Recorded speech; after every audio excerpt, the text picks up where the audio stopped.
So good evening everyone. Today we are at Mallanna Gutta. It is wonderful and historical place.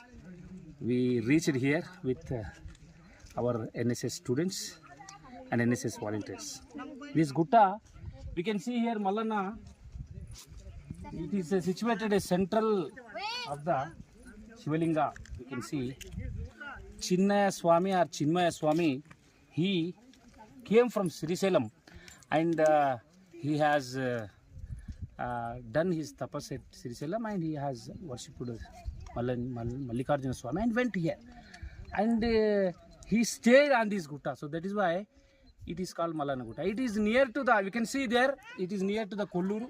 Kolluru is it is a large village and it is situated the Nawapet Mandal. And here he stayed.